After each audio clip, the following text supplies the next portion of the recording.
Քանդակի արվեստը գեղեցիկ, խորհրդավոր ու արտահայտիչ։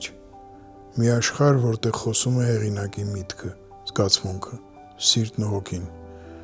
Աշխարհ, որտեղ կենթանանում են արվեստագետ մարդու երազներն ու երազանքները, որտեղ հեքիաթները դառնում են իրական պատկերներ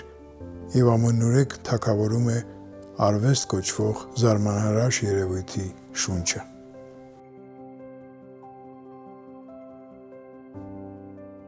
Ես ծնվել եմ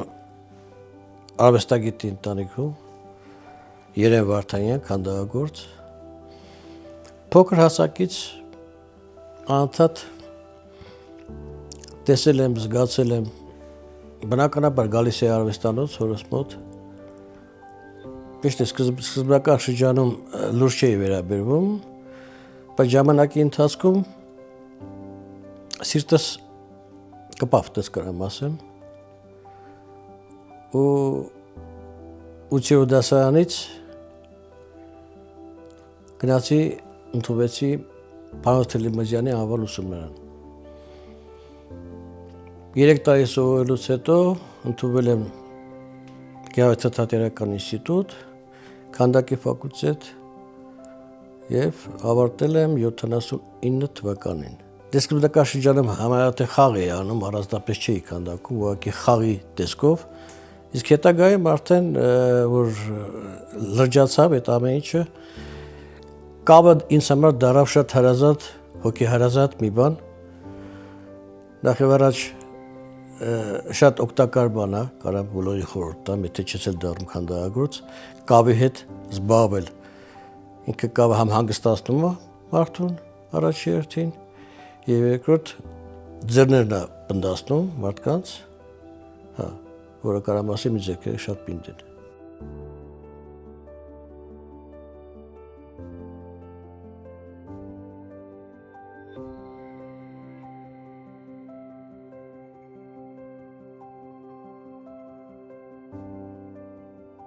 Եվ զգացողությունը, եւ պլաստիկան, եւ այնտեղ կատարման տեխնիկան ամեն ինչը կարևոր է քանդակի մեջ։ Քանդակը հետաքրքիր բան ունի իր մեջ, որ բացի ստեղծագործելուց, նաև ունի արհեստի մի որոշակի մաս, չեմ կարող տոկոսային առումով ասեմ ինչքան, որտեղ քարը ունի իր տոկոսային ինչ-որ մի մասը, բրոնզը, փայտը, որը պետք է անպայման տիրապետես, եթե չես տիրապետում, բավականին դժվար կլինի քեզ համար։ Այնպես որ բացի ստեղծագործելուց նաև պետք է տիրապետես այդ արհեստի որոշակի տեխնիկային։ Նկարիչը եթե կտավի վրա է կարողանում իր պատկերացումները, մտահղացումները արտահայտի, կամ կոմպոզիտորը նոտաներով, քանդակը այդ 3D հասկացողությունը որ կա, հենց դա է քանդակը։ Այսինքն բոլոր կողմերից ինքը պետք է նայվի, պետք է անպայման այդպես անես, որ աշխատանքը բոլոր կողմերից նայվի, նկճակատը ինչ է։ Քանդակներ կա, որ նա հարթաքանդակները դա այդ խնդիրը չունի կամ գորելեֆները, բարձրաքանդակները։ Բայց կլոր քանդակի հետ կապված ինքը խնդիրները որ պետք է կարողանաս լուծել անպայման։ Եթե ինչ-որ մի կետից լավ չի լուծվում, արդեն ժողովուրդը կարող է պատահի դա չնկատի, բայց պրոֆեսիոնալները կնկատեն անպայման։ Էքստերիերում քանդակը ոնց պետք է նայվի, որտեղ էքստերիերի հետ կապված շենքերի հետ համադրությունը ինչպես պետք է անես, որ ոչ մեծ լինի, ոչ փոքր լինի, կամ ինքը արդյոք այդ տեղում է այդ աշխատանքը։ Օրինակ կարամ բերեմ, որ Ռոդենի շատ լավ աշխատանքը, երբ որ դրված է հրապարակում, մեր մոտ Ֆրանսիայի ինքը շատ փոքր է։ Այսինքն ինքը տեղում չի։ Ոչ թե աշխատանքն է վատ կամ աշխատանքը շատ լավն է, բայց աշխատանքը տեղում չի։ Այդ աշխատանքը կարող լիներ մի այգում, ավելի փոքր տարածության մեջ, ինքը շատ լավ կնայվեր։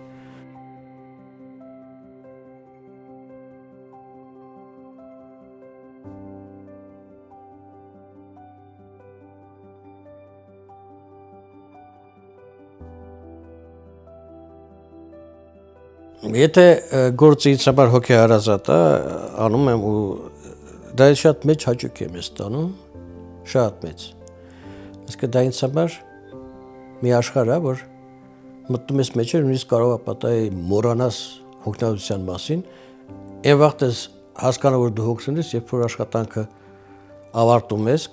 կամ կարծում ես այդ օրն ես դու ավարտել աշխատանքը, հետո երբ վերադառնում ես քո զգացողությանը, տեսնում ես որ դու հոգնած ես, հա, բայց աշխատանքի ընթացքում չես հոգնում, բացարձակ։ Այդ կապ չունի ինչից է, կավից ես քանդակում, պլաստիլինից թե քարից։ Քարի աշխատանքի է անում ինքը 35 տոննա էր չափը տրավերտինից, հա, 5 տոննան վրայից թափեց, սա ձեռքով արվել, այսինքն ձեռքով մուրճու բանով չէ, վրիչով չէ, մենակ դրանով չէ, այսինքն այս մեր գործիքները հիմիկվա բավականին օգնում են։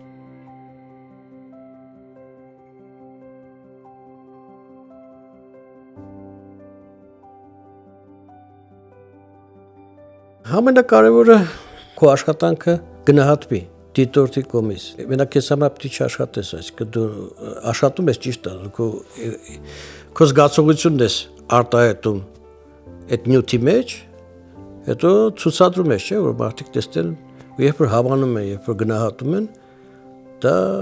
մեծ գնահատական է։ Այսինքն դու բավարարված ես զգում, որ քո արածը մարդկանց տեղահասնում, այսինքն հասկանում են ու գնահատում են։ Դա կապ չունի ոնց են մեկնաբանում, որովհետև մեկնաբանությունները տարբեր կարող լինեն։ Յուրաքանչյուրը իր պրիզմայով անցկացնում, մեծ էլ մեկնաբանում է։ Այնպես որ շատ ինդիվիդուալ է։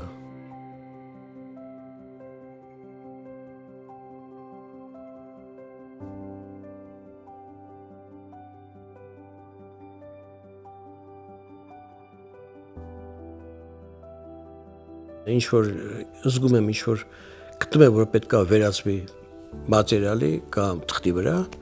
նա էլ անում է, որովհետև այդպես բան չկա, ես որոշել եմ այսպիսի բան պիտի անեմ, այդպես բան չկա։ Շատ անգամ երազում եմ տեսնում էսկիզային վիճակում, մոտս ես միշտ բան ունեմ, գրքույկ ունեմ, ու երբ որ արտանում եմ այդ ժամանակ, ես մի անգամ այդ երազը ինչ որ պիտի անեմ, մի անգամից նկարում եմ թեթև ճեպանակարային վիճակով, որովհետև շատ անգամ երազները մոռանում ես, չէ՞, այդպես բան կա։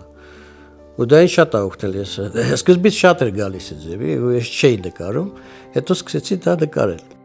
Հենց որ գալիս է, անպայման պետք է ֆիքսես։ Որովհետև ես չգիտեմ դա ինչ է կատարվում քնած ժամանակ։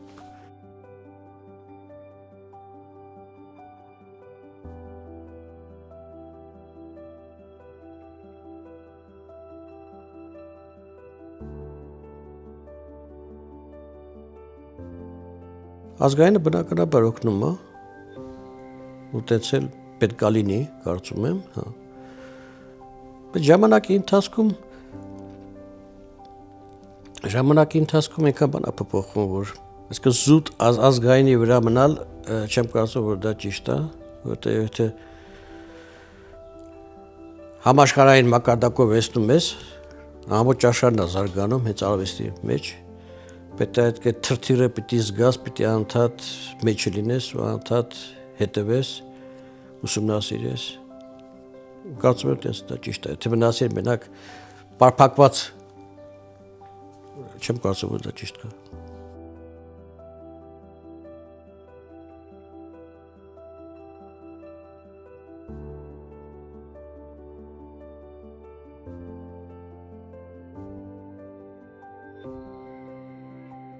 Ժամանակին հաճախ էի դուրս գալիս երկրից, հիմնականում Գերմանիա էի գնում, ամիսու կես էր տևում, միջազգային սիմպոզիումներ էին։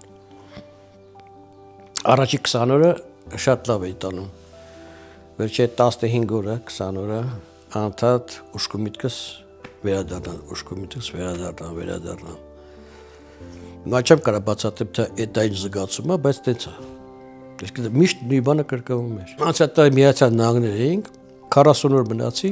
մի ամիսը ոնց որ նորմալ էր, որտեղ տանում էին, բերում էին, հյուրասիրում էին։ Այդ վերջի 10 օրը անդադ ուշքու միտքս վերադառնալ էր, անդադ։ Չգիտեմ, իմ մոտ տենց է։ Եղել է հնարավորություն եղել, որ Միացյալ Նահանգներում 92 թվականին առաջարկեցին, որ ես այնտեղ մնամ աշխատեմ, մի մասնագիտությամբ փոքր պլաստիկ կոնտակտներ պիտի անեի, որը որ բավականին եկամտաբեր է, բայց ես չմնացի, թողեցի։ 6 ամիս մնացի այն ժամանակ ու վերադարձա։ Այսինքն մարդիկ ասում էին, թե բա լավ պայմաններ էին առաջարկում, գումար կա։ Ես չկարողացա։ Ու ճիշտ արեցի, որ վերադարձա, որտեղ դրանից հետո Իտալիա գնացինք, Դանթե Ալիգերի հետ կոնկուրսին մասնակցեցինք, քանի անգամ, 2-3 անգամ, մի անգամ առաջին մրցանակ ստացա, մի անգամ ոսկե մեդալ, որից հետո այդ շարունակությունը այդ իտալական այդ բիենալեի։ Եկավ այդ Գերմանիայի սիմպոզիումները, որ հավից հետո Բելգիա, Հունգարիա, այսինքն եթե ես մնայի այնտեղ, այդ գաղափարի մեջ կմնայի, որ աշխատում են առավոտից իրգուն, բնականաբար գումար կունենայի։ Բայց ստեղծագործականին մի քիչ խանգարեր, այսինքն ես կփոխվեի երևի։ Հնարավոր է կփոխվեի, որովհետև ասում եմ փողը ունի այդպես մարդկանց փոխելու հատկություն, այսինքն մենակ գումարը չէ, այսինքն ապրելակերպը, կենցաղը, որովհետև այնտեղ նաև դու ստիպված ես դա անելու, որովհետև ուրիշ ճար չկա։ Հոգեբանությունը կարա փոխվի, հնարավոր է։ Դե մարդիկ կան, որ չեն փոխվում, բայց ին վրա դա կազդել ես չէի կարող։ Կերպարվեստի աշխարհում նրբագեղ ու դյութական կախարդանքն է թևածում ու ցնորքը իրական։ Այստեղ միտքն է երազում անբռնազբոս, աներկբա ու քանդակն է լուռ նազում, որպես հոգու վառ վկա։ Այս հոգևոր խորանում անձեռակերտ, զգլխիչ աշխարհն է քո մեջ ապրում, դու էլ աշխարհում այդ ջինջ։ Կյանքն իր հունով է գնում, հեքիաթներում հրաշքի, կյանքը անմահ է մնում, ճամփաներում արվեստի։ Իմ մոտ կա կոմպոզիցիաների տարապ, դες կարամ ասեմ, որովհետև կարամ ցույց տամ, թե ինչ կան, հիմա էսկիզներ կա, որ իր կատար չի ասվել, այսինքն թղթի վրա մնացել է, բայց իրականություն չի դարել։ Այդ իմ մոտ կա, ու անընդհատ մտածում եմ, ասում եմ, անընդհատ նոր իդեա է գալիս, դու նկարում դնում ես այնտեղ, ասես կվերադառնամ կանեմ այդ աշխատանքը, բայց մի ժամանակը չի երեքում, որ դու այդ բոլորը ի կատարած ես, որտեղ դա աշխատատար է ինքը։ Նկարությունը մի քիչ ուրիշ է, իսկ քանդակը ինքը էտապներ ունի, դու անպայման պետք է անցնես։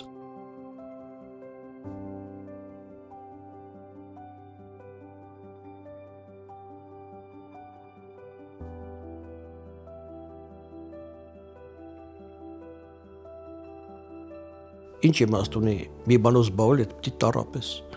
Ընդհակառակը դու կտրվում ես ամբողջ ես իրական կենցաղային կյանքից, մտնում ես քո արվեստանոցը ու անում ես այն ինչ որ պիտի անես։ Եթե ստացվում է, եթե դուրդ գալիս է, շատ լավ, եթե հանդիսատեսին էլ դուր գալիս, երբ որ ներկայացնում ես, փառավորում ես, ասում ես լավ, անիմաստ չանցավ, ժամանակդ, չարչարանքդ, այսինքն մի ինչ-որ դրական բան արեցիր ու թողեցիր։ Կյանքի նպատակը մենակ արվեստը չի, կյանքի նպատակը լավ ընտանիք ունենալ, լավ երեխաներ, թոռներ, Փառք Աստծո 4 թոռ ունեմ, Աստվածատայելի կունենանք, ամենամեծ երևի ստեղծագործությունները երևի երեխաներն են ու մեկ էլ թոռները, կարծում եմ։ Արվեստն է մտնում երեխաների մեջ, այսինքն մի երեխա էլ արվեստն է, որ ինչով դու զբաղվում ես ու դրան նվիրված ես։ Այդ էլ ասեմ, եթե չես նվիրվում քո գործին, աշխատանքին, դավաճանում ես իրան, դժվար է վերադառնալ, ինքը քեզ բան է անում։ Նեղանում է քեզանից, հա։ Դե մարդիկ կան, որ երկար ժամանակ ուրիշ գործով են զբաղվում, հետո ուզում են վերադառնան, այսինքն այդ հատվածը X թիվ, եթե 10 տարի, 5 տարի, 7 տարի, հետո որ վերադառնում են, մի քիչ ավելի ոնց որ թե չկարողանան մտնել մեջը։ Այնպես որ պիտի չդավաճանես, պիտի անընդհատ մեջը լինես, անընդհատ, իսկ պիտի ապրես իրանով, ինքն էլ քեզանով։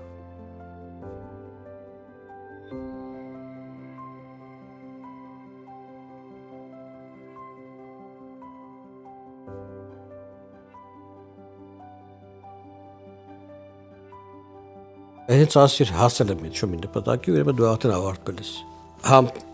սովորում եմ անընդհատ,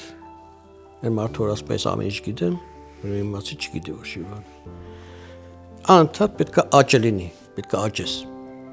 Հիմա կարծում եմ այս տարիքում ինչ-որ բանի հասել եմ, բայց դա վերջնակետը չի։ Վերջնակետը այն ժամանակ կլինի, երբ որ մահանամ։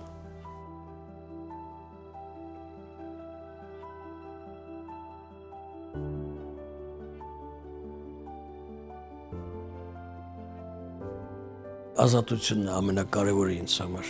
Ես ազատ եմ։ Կոնկրետ ոչ մի տեղ չեմ աշխատում, ոչ մի հիմնարկում չեմ աշխատել ու չեմ աշխատելու։ Ես իմ գլխի տերն եմ։ Արվեստը ինձ համար ազատություն է։ Միանշանակ, որովհետև այդ ազատությունը ոնց որ ինքն է տալիս ինձ, ես ուրիշ որևիցե մի մասնագիտության մեջ չէի կարող իրականացնել, ազատ թռչունի պես թռչում եմ։